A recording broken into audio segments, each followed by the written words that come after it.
Shalom, puji Tuhan kita bisa bersua kembali melalui tayangan ini. Saya percaya Tuhan memberkati kita semuanya.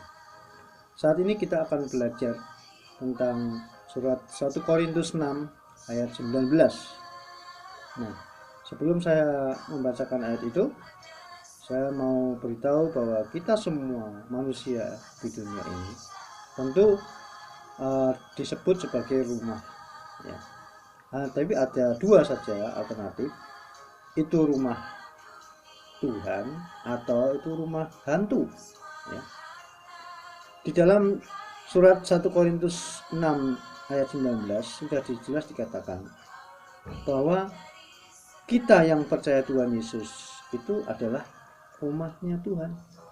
Karena apa? Karena Roh Kudus tinggal atau diam di dalam hidup kita. Nah, jadi yang penting di sini adalah bahwa Roh Kudus itu tinggal dan diam di dalam kita. Nah, seringkali kita ini mengalami banyak hal di dalam kehidupan yang kita lalui ini. Terutama bila saat-saat menghadapi suatu masalah atau kesukaran-kesukaran di dalam hidup ini, baik itu kesukaran kesehatan, baik itu kesukaran ekonomi, atau kesukaran keluarga, dan seterusnya. Seringkali kita mengeluh, seringkali kita tidak bisa mengatasi atau tidak bisa tenang di dalam mengatasi masalah-masalah itu. Nah, kenapa? Karena kita tidak sadar. Bahkan kita mungkin sudah berseru-seru kepada Tuhan, minta pertolongan. Seperti itu. Sampai kita mungkin ada yang putus asa, karena mengalami kesulitan yang tidak bisa diatasi dengan pikiran atau dengan usaha manusia. Nah, saudara-saudara sekalian, ya, melalui tayangan ini Tuhan ingin ingatkan kepada kita, ya, bahwa sebenarnya Tuhan itu ada di dalam hidup kita. Nah, saya pun juga sama. Sebagai manusia, saya juga mengalami banyak permasalahan dalam hidup ini, ya. Entah itu masalah ekonomi, entah itu masalah kesehatan, entah itu masalah keluarga, entah itu masalah apa saja. Tetapi ketika Tuhan ingatkan ayat ini, saya menjadi kuat. Kenapa? Karena saya menyadari, oh iya, kalau Tuhan itu ada di dalam saya, artinya Tuhan itu bukan saja melihat atau mendengar apa yang kita alami, persoalan apapun juga, tetapi Tuhan itu juga ikut merasakan apa yang kita alami di dalam hidup kita. Nah, itu saudara, itu yang menjadikan kekuatan bagi saya, sehingga firman ini sungguh-sungguh memberkati saya, karena saya diingatkan oleh Roh Kudus bahwa saya ini bait Allah, yaitu Roh Kudus diam di dalam saya. Nah, kalau Roh Kudus diam di dalam saya, artinya sekali lagi Tuhan bukan saja melihat atau mendengar apa yang kita alami, tetapi Tuhan juga ikut merasakan. Nah, ini garis bawahi apa yang saya katakan, ikut merasakan apa saja yang kita alami selama hidup di dunia ini.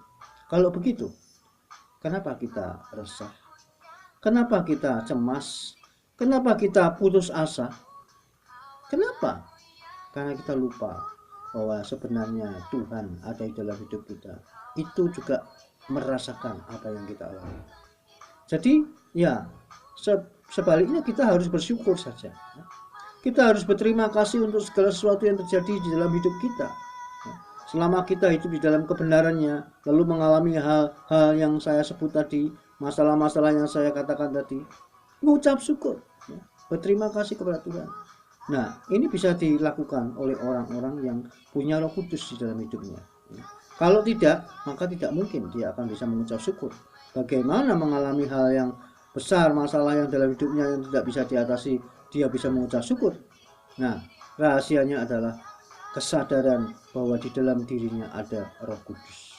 Kalau ini menjadi hidup di dalam pikirannya dan hatinya, kesadaran ini, oh saudara, apapun masalah dalam hidup kita akan kuat, bahkan kita akan menang mengatasinya. Kenapa? Karena kita berpikiran yang benar, bahwa Roh Kudus itu ada di dalam hidup kita. Karena kita tidak perlu cemas, sebab itu kita tidak perlu khawatir, bahkan putus asa.